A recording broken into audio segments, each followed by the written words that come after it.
So for any business or any like comedy's so now marketed to make money and people have dreams Yeah. and people use people's comedy dreams to make money now. Yeah. So that's kind of how it is, Yeah. um, and that's the hard part about it. Yeah. Like if you know, uh, if you want to do it, you have to have.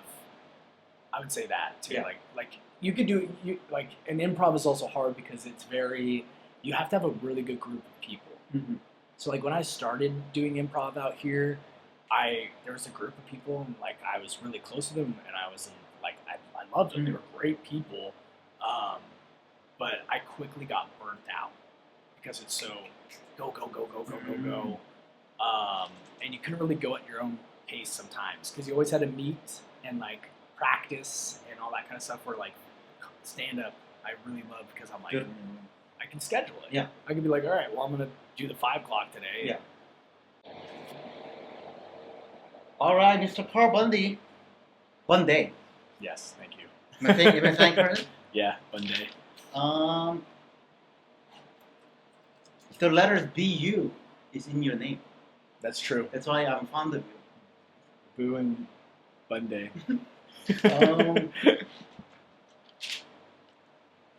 So Carl actually lives with another open mic friend of ours, Dayton Rosado. Yeah. And Carl hails from the lovely city of San Diego. Yeah. A former baseball player?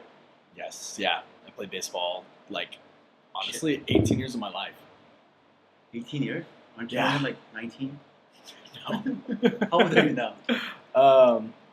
I started baseball when I was like 5 years old. Oh, dang. And then I stopped playing when I was 23. 23. 23. So 2021 was my last year of college ball. Are you 26, 27 now? 27 now. Yeah. Were you pretty good? I wasn't like D1, you Yeah. know. Like I was good enough to play collegiate baseball, but Oh, dang. but I Dang. wasn't a D1 like prospect. Like I wasn't like I got to high school and I quickly realized like the dream of playing Major League Baseball was like, not realistic enough. So my goal went from I'm gonna play Major League Baseball, being in like elementary school, that was my goal. Just quickly to like I'm gonna play college baseball, like so. But there yeah. was the original goal. Mm-hmm. Yeah, when I was a kid, I had weird, like weird jobs. Like you have like when you were like a kid, you're like I'm gonna be. I wanted to be a paleontologist. Oh, wow. I wanted to be a tornado chaser, and I wanted to be a professional baseball player. Nice. Yeah, those are my 3. They're all pretty decent jobs. Yeah, right? Like, yeah. Did you have any weird ones? I wanted to be like Elon Musk. When you were a kid? Yeah. Was it when you were a kid? When you were a kid? Yeah, when you were a kid. I wanted to be like Bill Gates or something. Yeah, and Bill Gates and then it was Elon Musk. I was always into these white businessmen. Yeah. I don't know why, but I was picturing you as a kid, and you're like, I'm gonna be Elon Musk, the guy who invented PayPal. Yeah. Very mature kid. Well, so I read a lot of interesting things about you, Carl. Yeah. Oh, dude, yeah, Grossmont. Yeah. Yeah. How was that? And then you moved up to Pasadena?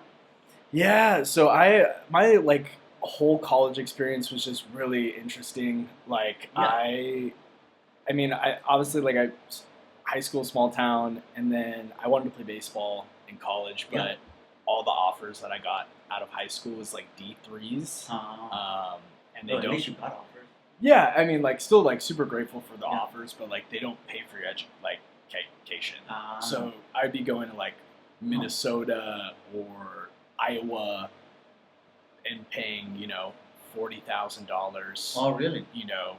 To not you wouldn't get scholarship. So that was really my goal. Was like I wanted to get scholarship. But out of high school, I didn't get any offers or anything like that. So usually what you do is you go play junior college, JUCO route. so I went to Grossmont, Mm. which is the closest community college to my hometown, so it was like 45 minutes. So I'd drive there, and I played baseball there. In my like first year, they were just like stacked. Yeah. Like we won state my first year Oh, there, dang.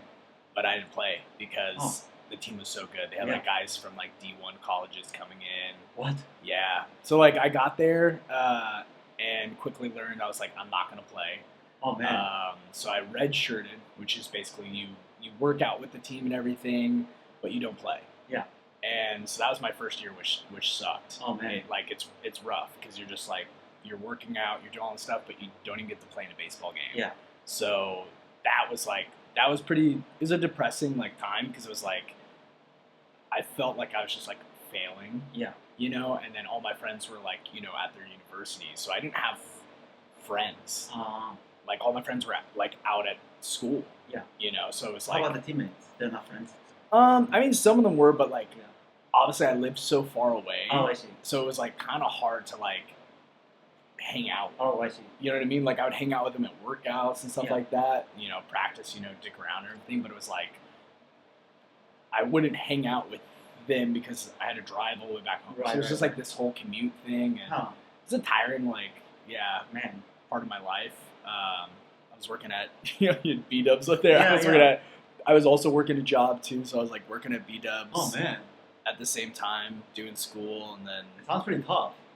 yeah, it was not like my favorite time. You were like 18? Yeah, I was 18 years old. Were you depressed? Oh yeah, I worked as a kitchen expo, and that's like a terrible job as like an 18-year-old because you're bossing around like 35-year-old like. Oh, that's not bad. No, it's terrible. Like imagine me at like 18 years old, like bossing around like 35-year-old ex-convicts. Oh, like, no. In a B-dubs, like Oh, right. guys just like they treat me like shit because I was 18. Oh, you know what I man. mean? Like it was a weird like why would you give an 18-year-old a job to boss around 35-year-olds? That is weird. That sucked. I didn't like that. I think I worked there for like 8 months or something like that. What were and you then- doing? Server? So I started out like doing like takeout, Oh. and I would do like takeout. I would do hostess, a little bit of serving, and then they put me in kitchen expo, and that Oh, was wow. like where I got stuck. And then that's like the worst because it's just like you're just bossing everyone around, and you're like timing everything, and Is that what that is? yeah, it's like if you ever like see in the kitchen like there's like all the receipts. Yeah. That's like all your like receipts. You're like yelling out the orders and everything. And That was fun, actually. no, it's not. it's like, and it just smelled like a spicy diaper in there. Like Oh, no. constantly, like I would come home greasy and Oh, no. yeah. I honestly I worked in a junkyard before that. That was my first job. I worked in a junkyard. Yeah. And I think I liked that job more Really? than working at B-dubs, dude. Like I just worked in a scrap yard in my hometown, and it was kind of fun. Like I liked it. Like my coworkers was like this one dude that like he just had all these crazy like half his body was like he got in a bad incident, but like half his body was like paralyzed. But he was just he had so many stories and like he was crazy. But like I loved that. Like I loved, and then like my other coworker was like. I don't think he was a legal immigrant. I think he was an illegal immigrant, but he was the nicest dude, and like would teach me so many like I had to like cut AC units and like take all the copper out and like he was just such like a cool dude. He would teach me all these like little tricks and stuff, and How do you take the copper out of the AC? so like on the inside of your AC units. Like there's a sheet of metal that's like you have to take a saw and like cut through, really? pull it out, and then on the inside of your like AC units, there's these like copper, which I guess is really valuable. It is? Yeah, there's a lot of value to it, and so I would like take a saw like a saw gun, and I would shave all the copper units off of it. Wow. And quickly learned that you can get like arthritis from it. Oh, no. Like, so my hand, because you're just constantly like this. So my hands would like hurt after like long days. But I was like 17, 18, so it was a good first job for me. Yeah. It made me like quickly realize I was like, I never want to be back here. Like, you know what I mean? Like, Motivation. yeah, it was motivation. But then I had B-dubs, and I was like, I kind of wish I was back in the junkyard. Like, Yeah. um, So what happened to? So after the first year of baseball, did you so after my stop baseball? No, so after my first year, I worked my ass off. Like I got into like training. I like really like set in like a set like meal plan. Like I did like all the tools of the trade to like try to get my offer. Yeah. Because that first year I was like, well, I didn't get to play at all, so like I really have to prove myself this year. And all summer worked out, played ball and everything, and then the fall I did really well. Yeah. Like I did well in the fall. And they were telling me like, oh yeah, like we're gonna probably put you in like left field, right field. Wow. And then I made fall, so they have like a fall cut. Oh wow. Sounds so competitive. It's very competitive. So they have fall and then they have winter. So fall tryouts, winter tryouts. Yeah. So I made the fall cut, which was great, and I made winter, which was great. It's like awesome. And then it's a month before season, and they do like their final like roster chopping, and I was like so confident, like I was so confident that I was gonna make it. Yeah. And they call you up into the press box, and the head coach calls me into the press box, and he tells me, he's like, I'm sorry, but we're gonna have to let you go. Oh no. And I was like shocked. It hit me like really hard, because I was like, oh, like really, Oh. That hit me. And I remember I got in my car and I like just sat there, and I was like, what the hell am I gonna do? Because it's like a month before season. Oh no. And so if I don't get a team, then I would have to wait a whole another year. And so I quickly like sent all my tapes. I made a tape of everything that I did. I sent it out to every JUCO in California, and only 2 got back to me. Oh. So Chaffey College, which is kind of, I think maybe it's LA-ish, Anaheim-ish, or something like that. And then College of the Siskiyous, which is all the way in NorCal in Weed, California. And There's a town called Weed? There's a town called Weed in California, yeah. Where is it? It's the very, very tip. You know where Mount Shasta is? Sounds familiar. It's like the very, very north of California. Okay. So Chaffey, I talked to the coach. He didn't offer me. I wanted like 80 to 100 at bats. That's what you need to like really prove to get a scholarship. So I was like, I need like 80 to 100 at bats. And he was like, I don't know if we can get you that.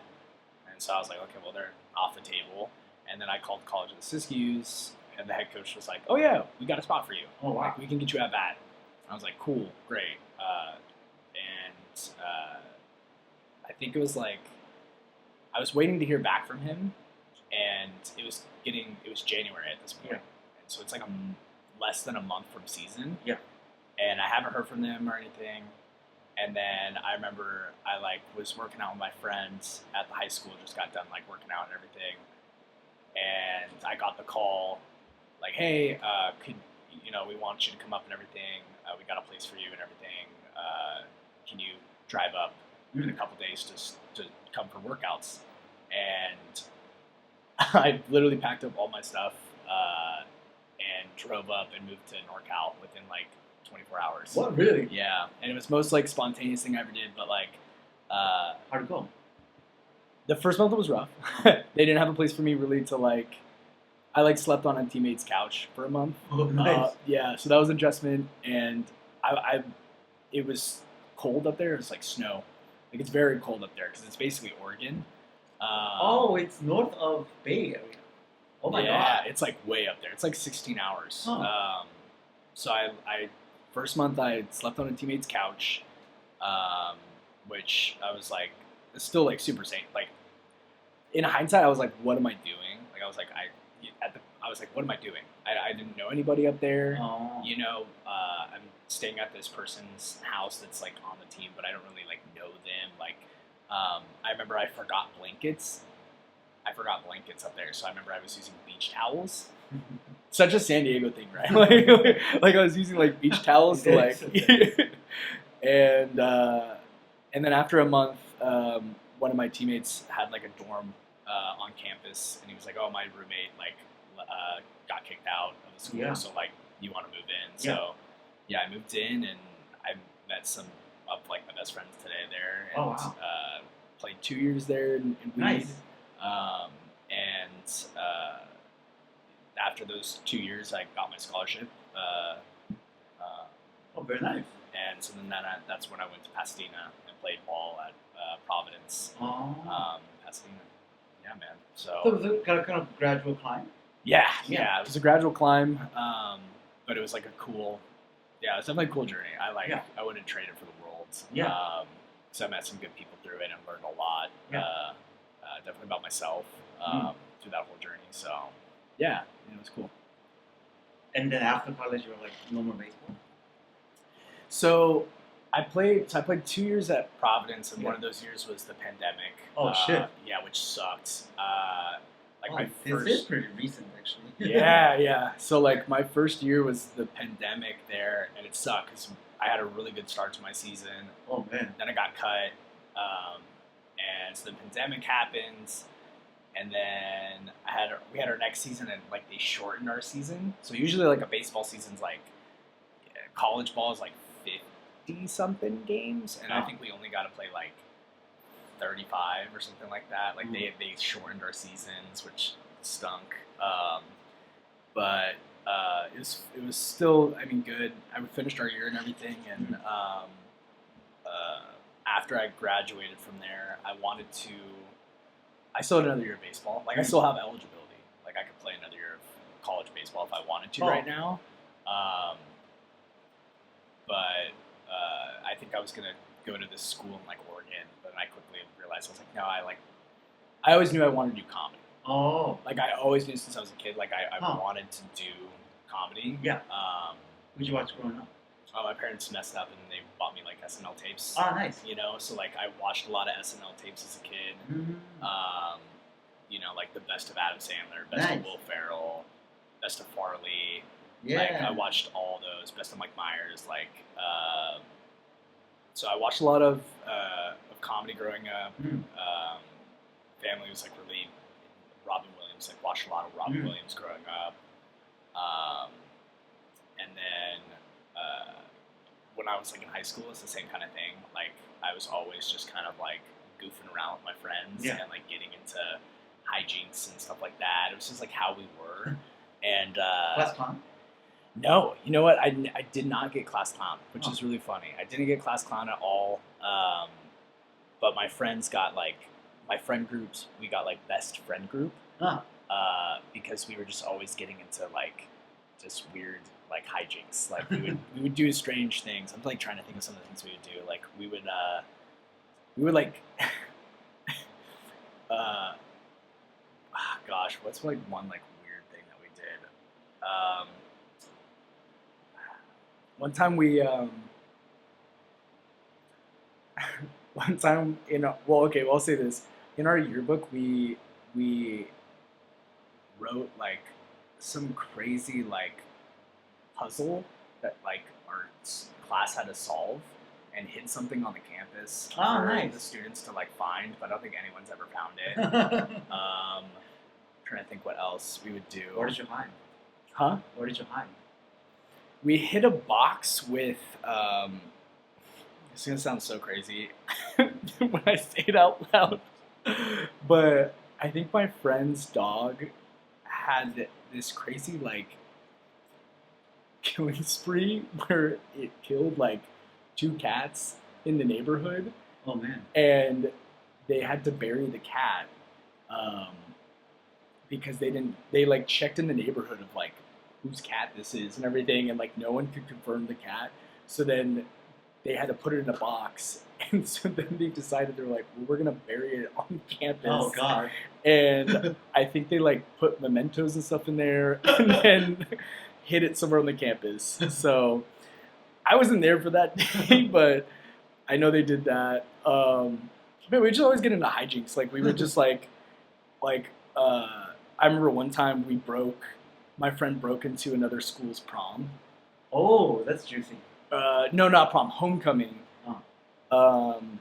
We would drive to other people's homecomings around San Diego, and we would like dress up and everything and try to sneak into their proms and homecomings and stuff like that. Did it work? One time my friend did. Oh. One time my friend got into there's a school called Mount Carmel, and he snuck in, and he got stuck, and he got caught by a security guard. Oh no! But he didn't know what to do, so he immediately started like pretending to cry. Yeah. And the guy was like, "What's wrong?"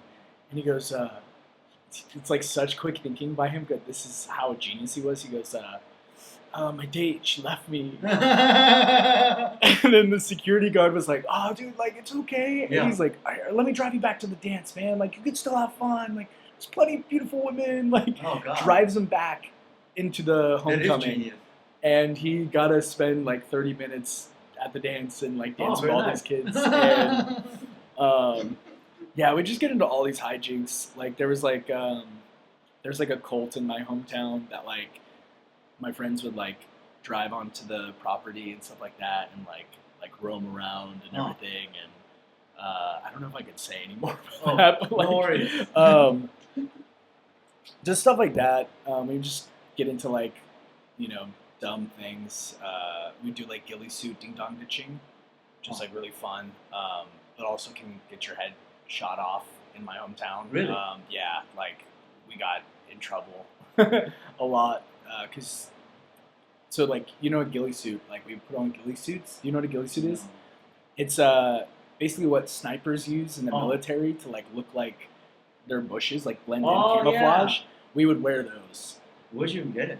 My friend could like purchase them. You can buy them online, and so we like purchased them, and we would like do ding dong ditching. Oh man! But we would stay in the front yard and just like stand or like lay on the grass, and it was like so much fun because like people wouldn't recognize you, and like it was a small town. Like there was nothing else to do. Like so, my friends and I would just like make our own fun. Yeah. Because in small towns like that, like all you can do is literally like drugs or drink. Is there a lot of and drugs? party. Yeah, in my hometown, yeah. We had I thought it was San Diego. yeah, so I'm from a small town called Ramona, which is on the outskirts of San Diego. So show and then drive to San Diego to do a show because it is mentally exhausting. I'll go on a week, like if I'll have a weekday show. Yeah. I'll drive down there 4 hours sometimes if the traffic's terrible. Oh, no. Do the show and then I'll drive back? back. Yeah, I'll do that sometimes. Why don't you take the train out of Union Station? Some people say that. I haven't done it. Must be a bitch. Then you gotta walk around wherever you're trying to go. Yeah, because like some of the train stations like stop like on the outskirts, like where like Old Town is, and then you gotta Uber in and everything. Which I mean, probably isn't that terrible, but I do like driving. I don't mind being on the road and everything. Are there hot bitches? What? Hot ladies? Hot women? Hot bitches? Yeah, there's beautiful women in San Diego. I mean, beautiful women. Yeah, it's a better way to put it. That's what I heard. I gotta go there. Do you have a girlfriend, Carl? I don't know. Why not? I suck. No, I'm just kidding. What? No. You're one of the rare comics with a job. Yeah, I mean, I think too. I just it's especially out here. I feel like it's really hard. In LA, Yeah, I feel like everyone's. You're telling me, yeah. Everyone's doing everything all the time. Like everyone's like, well, I'm going to Europe. like no one's stable. Yeah. No one wants anything stable here. Exactly, and they're always looking for some. They're looking for some Brad Pitt, some kind of a trophy husband here. It's like a candy shop. That's what I think of. Like it's no matter what, you're always gonna get beat out by a DJ. A guy who could do a set at the Santa Monica bars or something like that. Are you going for a Benedict Cumberbatch look here? No, but I get that. I get that sometimes. I keep getting that Benedict Cumberbatch. You look just like him, dude. That's Doctor Who. That's strange. Doctor Strange. What did I say? Doctor Who. Doctor Strange. Yeah. Wait, Doctor Who. Doctor Strange. Yeah. Is that a British last name? So my last name, the origin is English. Yeah. It is. Yeah. The origin of it is English, but Irish. yeah, very. Ah. My mom's side, my nana immigrated from Ireland, Ellis Island, everything. Oh, really? New York. She was in Man. Flatbush. What's Flatbush? Met my grandpa James. That's my middle name, James, out there. And yeah, That's your mom or grandma? so my mom's side of the family. So my nana, she came from Ireland, town of Donegal, where my mom's maiden name O'Donnell originates from. Oh, really? But I have a bunch of family over there that I've never met, but a bunch of my relatives have met, and I guess they all look like me. Yeah, that's one of my goals is to go there before I'm 30. Yeah. Is to go to Ireland. I hear it's really nice. Yeah, I heard that it's just a beautiful country, and the people are great, and I want to learn about like my family roots and history and. O'Donnell, like Rosie O'Donnell? Yeah, we probably have some relation in some Really? form, maybe. You know. Yeah, that's my mom's side of the family. It's very Irish. Like I can get my citizenship. That's how. What, really? Yeah. So if you're grandparent. Yeah. I think you're gonna do a joke about Irish, like if you can drink what is it? Guinness, yeah, if you can finish a bottle of Jameson under 30 minutes, you can get your citizenship. That's great. But you can. How does that work? So what you have to do is show proof of your. So I would have to get like my nana's birth certificate and show proof of that. Interesting. And then I think there's the whole like lineage aspect where you show proof of the birthright. And that sounds pretty straightforward.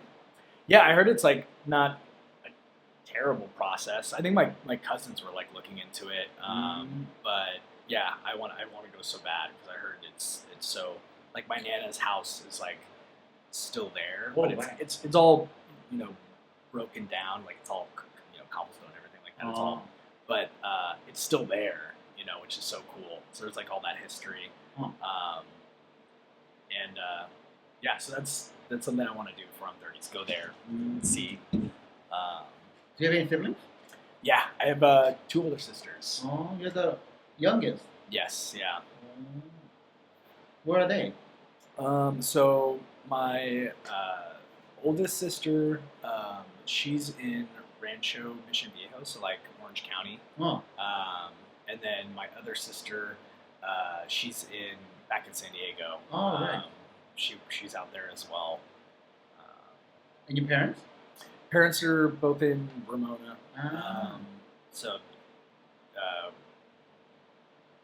What do they think? What do they think about you being out here in LA? I mean, they knew I was going to do it. Nice. They were supportive of me making that choice. They knew it was going to be not easy for me. Yeah. So they didn't bullshit me at all. Like my parents were very like, all right, well, like it's not going to be easy. You got to figure it out, and but I do appreciate that they support me, pursuing, this, comedy and just doing it. I think that's just how my parents are. It's just, they're just like, go for it. Yeah. Like you got to figure it out. Like they're not going to pay for me, but like, they're just like, figure it out, and I do appreciate it because I think I wouldn't be able to do what I'm doing today if it wasn't for them. So, very thankful. Yeah. And soon after you met Dayton doing improv? Yeah. A lot of people don't know that when I met Dude, when I met Dayton had like long hair. Really? Dayton looked like a surfer. Mm. Like when I first met Dayton, I was like, who's this cat? Like he's cool. Like he's got long hair. He was wearing like a Hawaiian T-shirt. I'm pretty sure with like puka shells and like. Oh God. And I was like, who's this guy? And we were auditioning for LA Connection in Burbank. Oh, I see. And I wasn't even living in LA at the time. I would drive 2 hours to do improv. Holy crap! I used to drive. I would get done with work and I would 2 drive. hours from where? From Murrieta. So that's where Temecula is. Oh, So, yeah. I would drive after. I would Holy drive crap. all the way out just so I could do improv. Oh my God. But Dane was my audition partner, Yeah. and the first suggestion that we got was your roommates. Yeah. and after like 4 or 5 months of me like commuting back and forth, like Dane was like, dude, you gotta move out here. Like, Oh yeah. you gotta pursue this. Like, you gotta move out here. And so then I ended up moving in with him. And dude, we've been roommates ever since. And That's crazy. he's such a good roommate, dude. He's like a brother. Yeah. At this point, it's cool to be under the roof with him, and like last night, dude, we stayed up after the show. Like, him and I will talk comedy till like 2, 3 in the morning. That's pretty awesome. You know what I mean? Like, he's that guy where he's just like, he's so passionate about it, and like, I can feel it. that's all we do is like, that's all we talk about. It's like comedy. Like, what's next? What are we gonna do? Very nice. Yeah, I appreciate him a lot. So. But you guys met here in Burbank? Mm-hmm. At that Interesting. theater, and Is it still there? no, the theater. Yeah. Yeah, it's still there. I don't do improv there anymore, but it was a great starting like point for me, because I mean it was affordable. It was affordable. But after a while, I was like, I started doing like groundlings and like Very nice. Yeah, so We went through the whole circuit. so I'm stuck at advanced right now. I just finished advanced in March. I did like my first show, and I definitely like that. But that's hard. Groundlings is hard because it's expensive. Oh. So it's like, if I book a commercial, I use that money to literally Very nice. to try to buy my groundlings so I can do groundlings. Have you been booking commercials? Yeah, I've been like pretty lucky Oh my since gosh. I moved out That's here to get like some work. I've done like a T-Mobile commercial was like my first big Oh my one. God, Yeah, really? I got to do a T-Mobile one, which was cool. Dang. I have done NASCAR. I've done Holy crap. yeah, I've done some good ones. Through an agency or like by yourself? No, by myself. Oh my independent. God. Yeah. So How'd you do that? casting networks. Holy crap. Yeah, just casting networks and just putting yourself Wow. on there. So I did casting networks. Do you still do it? Yeah, I still use casting networks. But I'm trying to get. Congratulations. Huh? Congratulations. Thank you. Yeah. No, it's.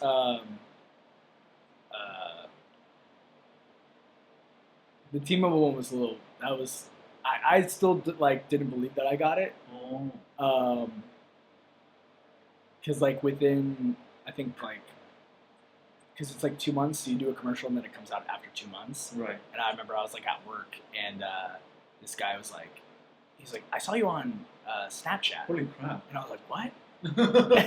He's like, I saw you on Snapchat. And I was like, what's on Snapchat? Like, and he's like, oh no, T-Mobile. You're in a T-Mobile thing.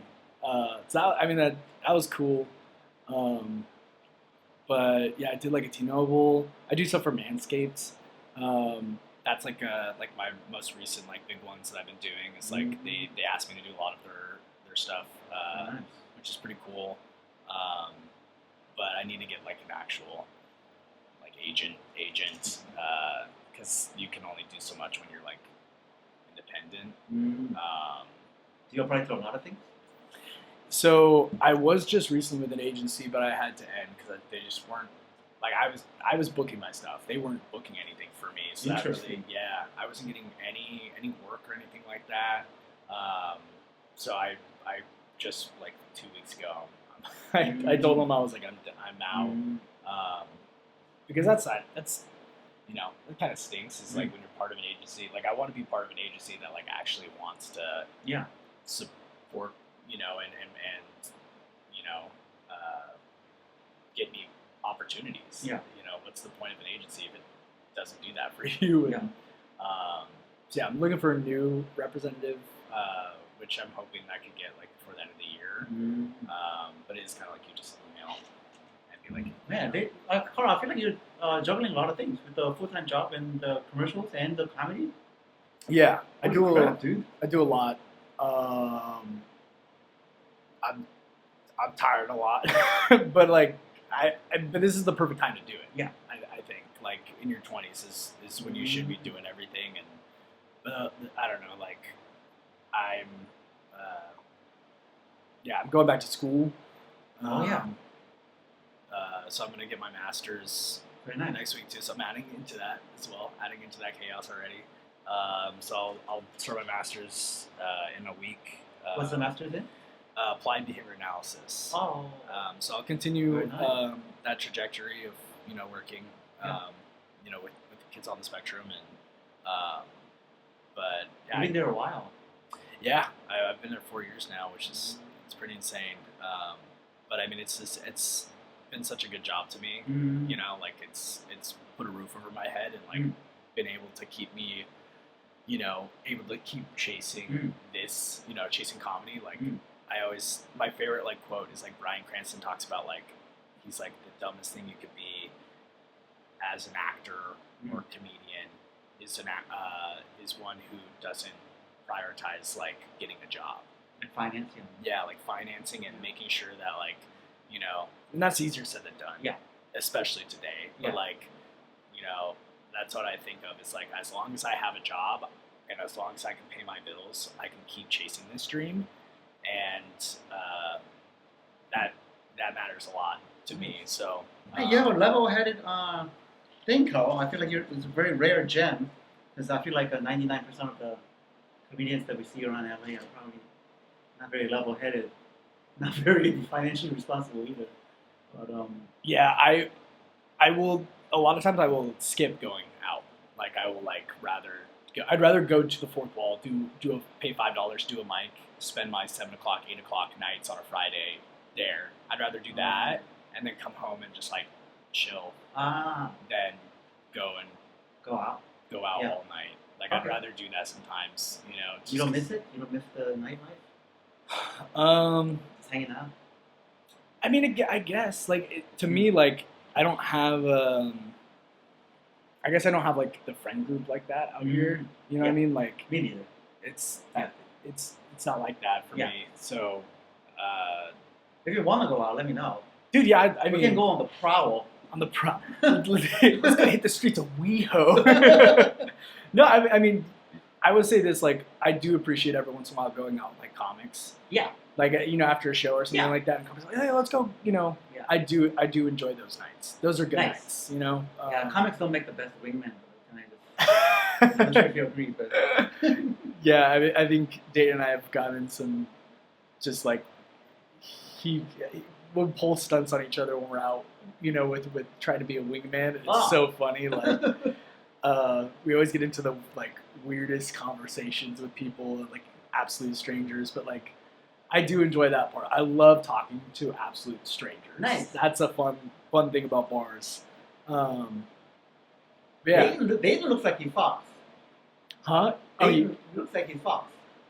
I mean, yeah. He literally he's a tan, you know, tan and tatted, you know, he's just cool.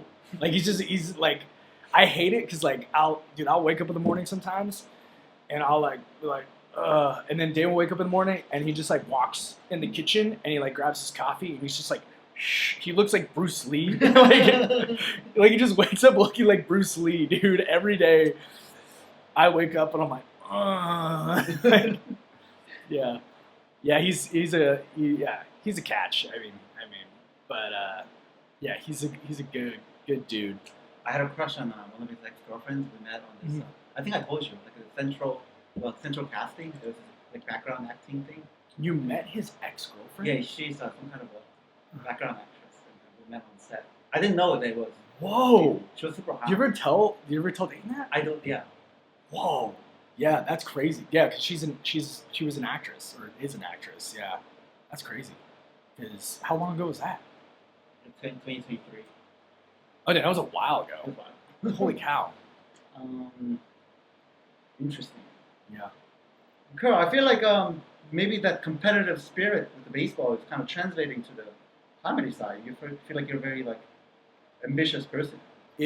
I literally think baseball and comedy are like so similar, and I think that's why comedy is so addictive for me because it's like baseball, you are failing so much. Like that's a common thing you hear in baseball is like it's most of the time you're failing. Like a Hall of Famer, if you 3 out of 10 at bats you get a hit, right? 300. That's great. Right? That's great. Yeah. You know, and like. To some people, they're like, that seems like you suck, 3 out of 10, but like, baseball's a lot of failure, and that's how comedy is for me. It's like when you're trying a new joke, you get up there and you swing and you miss sometimes, like horribly. But it's like that chase. Like I love the chase of like trying to get a bit to work, or like, you know, it can be terrible sometimes when you're like, you know, like you could go up there, do your 5 minutes and you don't get a single laugh. Like, to me, I'm like, that's how it was in baseball when you went 0 for 4 with 4 strikeouts. Like, it's the same kind of feeling. Yeah. But I always know, like, all right, there's always the next day to try and figure something out. So I love your stuff. You're very poised, and you always like new stuff. It's like solid material. I'm like trying to get a lot better at like writing. I'm trying to be a lot more consistent about it. But I do love like just trying to find anything. Yeah. And I do get that comment a lot as people, they say like, oh, like you I could tell you write your stuff out, and like I want to make it seem like it's not written. I want to make it like natural, but that's, I guess I'm only 3 years in, so like I haven't really found my voice yet. You know, like when you say like, oh, you're gonna find your comedy voice. I don't think I've found that yet. I want to keep, you know, trying to figure that out. But well, I think you and Dayton had a nice yin and yang situation. But what was your major in college? So I was media culture and arts with an emphasis in film. Oh, it was. Yeah. So I had I got my associates in communications. Yeah. I'm gonna have 3 different degrees, so it's gonna be very interesting. But I'm an associates in communications, bachelor's in media culture and arts, with an emphasis in film, and then a master's is what I'm going for now in applied behavior analysis. So very different degrees. You have a lot of varied interests. Yeah. I don't know. I think I like learning about new things. Yeah. I don't think I could ever be that person who like only learns about one subject. Yeah. That doesn't seem too, I don't know, fun to me. Yeah. To like only learn about, I don't know, like history for my whole entire life. Yeah. Like, and that's all I study. I mean, I think it's cool to like kind of branch out a little bit. That's kind of part of, I feel like life is just like we're constantly trying to, you know, learn new things. So, yeah, I don't know. I was gonna ask you this. We can edit this part out if you don't like talking about it. But I saw that I went to Kat C's show. Yeah. Ice House. Yeah. And then she ghosted. She basically told me to come to her show. And she's not talking to me. So, she hasn't messaged you at all? No. Are you saying because I'm on her show, some of her shows? I saw that on Facebook, but Uh-huh. I'm asking you because Why she ghosted you? yeah, It's a great question. I'll be honest. Like I appreciate her because she books me, and I mean the reason why I'm assuming the reason why she books me is because I have that San Diego connection. That's why she books me out there, you know. Oh, how did she know that? I think she knows from like other comics. Oh, really? Yeah, I'm pretty What the sure. fuck? Or I reached out to her. I can't remember. I think Alright. maybe I DM'd her or something. Okay. But like I'm not super close with her. Yeah, Like I don't really. I hate it when people do that. It kind of feels like she lured me in with the promise for like connecting with her, and Yeah. then now she's kind of fucking me up the ass. Which I've been fucked up the ass before like that. But that's to me. I'm like that's what it is right now in comedy, and that's why like I'll Really? never. That's how it is out here. Like I feel like Oh my it's God. it's bringers. It's so much bringers. I haven't done a bringer in like maybe a year now. Yeah, I haven't done a bringer, and that's awesome. I probably will never try to do a bringer again because it just like it doesn't feel it feels like added pressure to the comics, and I'm like, here you have a young comic who's like a year in, and I see it all the time. I see all these comics that are like they bring like 20 people to these shows, and they're like just back there just like all full of stress because they're like, I have 20 people here. Like they're stressing to get 20 people, and then they have to stress to do 5 minutes. Like, oh God. and I'm like, I feel like that's so terrible. Like, you know, like when you start out with comedy, I feel like you shouldn't have to.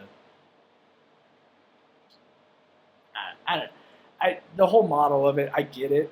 You know, I get the whole model, Yeah. but Like the money side. the money Yeah. side of it, I get it. But like when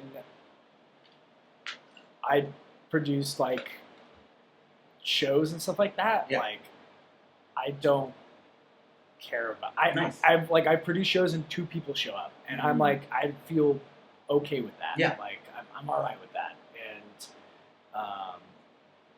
but it is very business. Like, Mhm. and that's kind of where that happens. Is like it's business. Mm. And that's all it is to them, which sucks because some of us comics we want to have that connection with, Yeah. with other comics. Yeah. That's what gets us shows Yeah. is connections and making friends and all that stuff. Yeah. And to some of those people, like it is literally just business. And so Ah. sometimes I don't take it to heart because I'm like, it's just a business to them. You know what I mean? Like Yeah. it sucks, but that's some people's true colors. It's Yeah. like to them it's just business and they don't want even to have a friendship, you know. So like I've had plenty of times I've done shows and like the producer doesn't even know my name. That's They book me good. on the show. No. To me, I'm like, well, that's all I need to know about you as a person. Like, you book me on a show, but you don't. kind of using you as a number. Yeah. Yeah. I'm like, you don't even know who I am. Like, you don't know my name. Yeah. And I'm like, you booked me for the show, right? Yeah. So, you know what I mean? Like, and Why would they do that? exactly. That's what I'm saying. Why would you book me for a show if you don't even know who I am when you meet me in person? Yeah, that does make sense. Okay. Yeah. You know what I mean? Like, have you Yeah. ever had that happen where you get booked on a show and you show up and then like they're like, did you buy a ticket? And I'm like, no, I'm a comic. And they're like, oh, I'm like, yeah, you booked me for the show. I'm like, oh, Maybe they had ulterior motives for looking. you know. So like that kind of stuff happens. Oh. But yeah, dude, I don't know. That's why I kind of stray away from the whole bringer thing. That's why I like doing shows in other places Nice. outside of LA because it's like Yeah, that's what I'm trying to do too.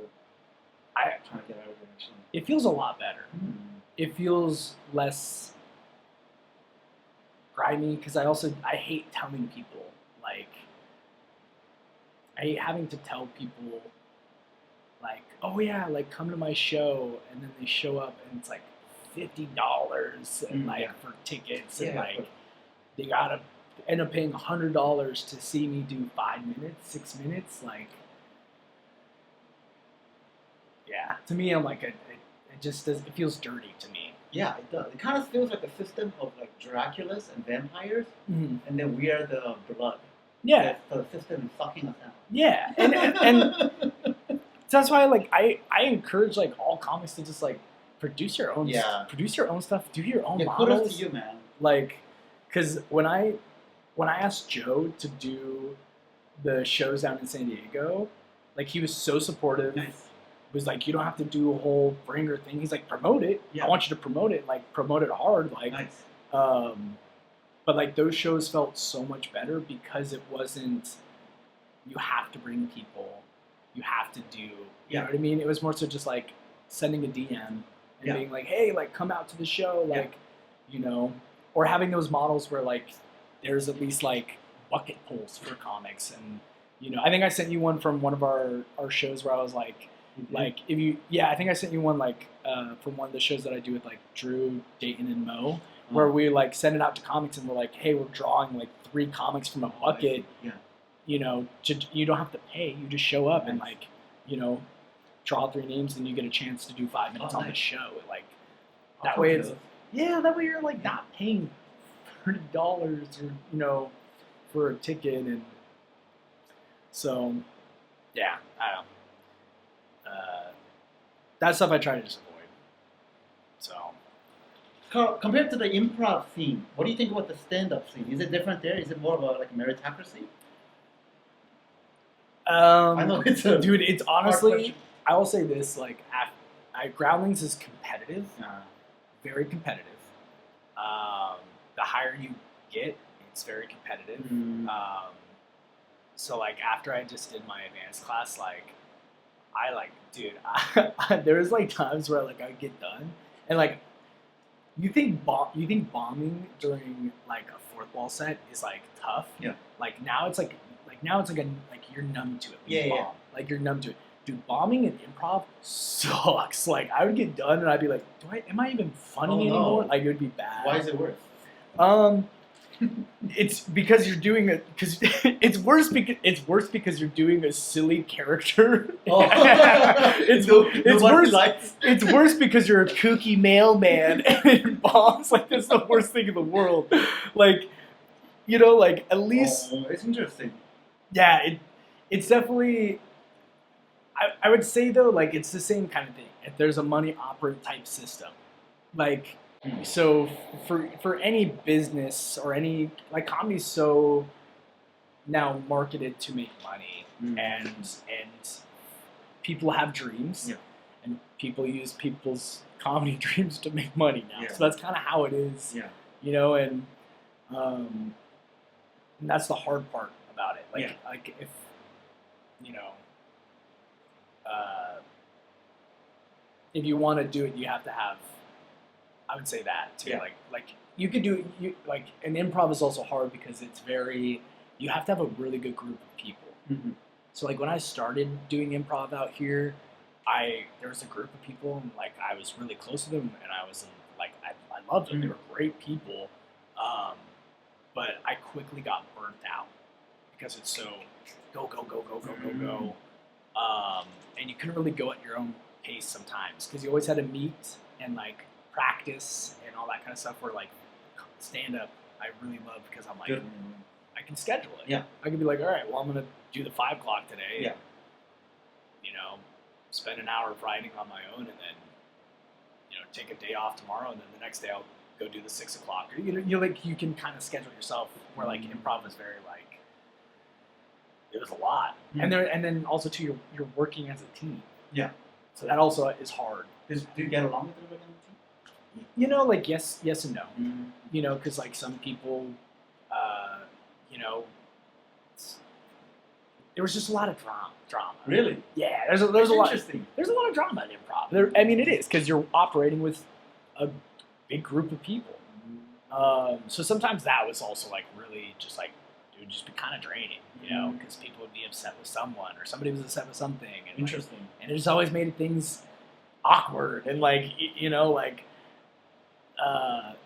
So but I do love improv. Like when it all operates and everyone's on the same page, it's such an awesome feeling. I love watching improv. You know, it's a great feeling. But I think that's the thing that's like really hard. There's so many times where I've had people be like, "Hey, dude, let's start an improv group," and like it goes for like 2 weeks and then quickly like you know dies out because it's hard. Because we're all. And I'll say this, it's hard also too because we're also adults, like trying to maintain Yeah. our living situations Yeah. as well. So like, some days you like get off work and everyone works different jobs. Yeah. Like some people are servers late at night. Some people are baristas in the morning. So it's like, that's also the hard. Just hard to get together. Hard to get together. You can't do the improv. Yeah. Yeah, that's pretty. So, yeah, that was always, people live in Culver City. Some people live in Calabasas. Like, it's just like, Oh, interesting.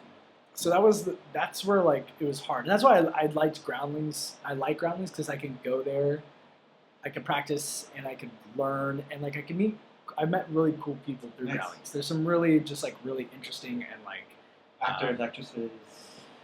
there's actors, but there's also people who are just like they work normal day jobs Nice. and like so there's that also too where it's Very nice. but I love Groundlings. I appreciate it. Mm. I'm saving up my money so I can go back. Like Wow. So. Are you friends with Chili Davidson? I know he does Charlie Davidson? Chili? Yeah, he's a Canadian guy. Chili Davidson. No, that's a great name. That's a great name. That sounds like a baseball player. Oh yeah, it does. Now adding Chili Davidson. Carl, thank you so much for being. And then, if I could ask you, Yeah. in 5 years you'll be 32. In 2030, I ask this to everybody. Uh-huh. What would you say to your future self?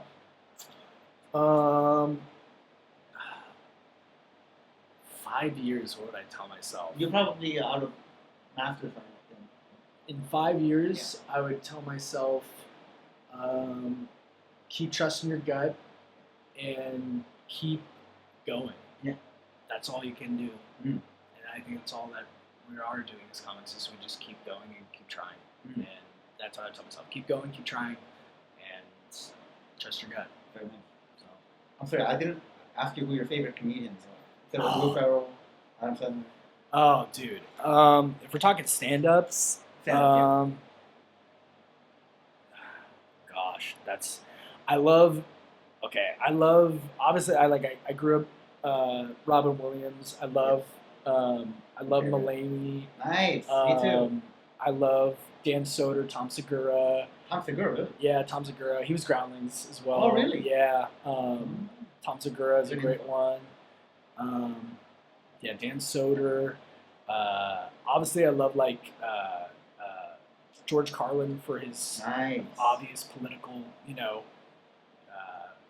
diving into comedy in such a way that probably won't ever be replicated in the way that he did. But Probably. yeah, just to name a few, those are some of mine. I've recently been getting into I got into Patrice O'Neill recently, which was a good one. Yes. Sam Kinison, it was a cool story. Oh man, you know the old OGs. Yeah, they have great stories too. Mhm. I think that's the other thing that I love. I love hearing about all these comics and where they come from. Like Kinison was he's a former pastor and Oh yeah. and me coming from a religious background too, and have being able to see Kinison and what he was going through too, and Christian? Yeah. Catholic? mom's side Catholic, Irish, and then dad's side Lutheran from Minnesota. Which was Interesting. So that was, we didn't even talk about that in my I college, know. but my college, I went to a Christian college, and it was very, very reformed and strict, and that was, Did you go to church? yeah. So growing up, I would go to a Lutheran church. I was confirmed in a church, Interesting. and then my high school years, it was kind of I was in and out of church because of sports and social life and everything. Oh. And then college, didn't go to church, and then I went to Providence, and then I kind of got back, into my faith and everything like that. Nice. But I have a very not I don't know. My opinion on religion is more so that America abuses religion, and I'm sure we could probably talk hours about Nice. that. like how much I think that religion is abused and just used in ways to manipulate you know, and though I still believe in Nice. everything, but I do think that like our politics takes Oh yeah. so much advantage of. Oh man, that's a juicy topic. We should have covered it in the earlier. I know. I'm sorry. I mean, My but favorite. Damn it. yeah. All right. But dude, I appreciate you having me, man. Yeah. Like, Trump supporter? yeah. I literally just said I love Carlin. Like, Alright. yeah, like I'm very, just not about the politics and it's until someone comes along that like really speaks to me, Mm. you know, then I might be invested. But to me, I'm like it's all just money and Oh yeah. war. And Yeah, look at the way that Trump used the religion to. Okay, we're going down a rabbit hole. we are, but Yeah, all right. we could talk about 50 million parts of how he's used it. Yeah. Yeah. But thank you, Terry. I Thanks, appreciate Carl. it. Yeah. This is great. Yeah. Dude, yeah. Thanks for telling me about the cat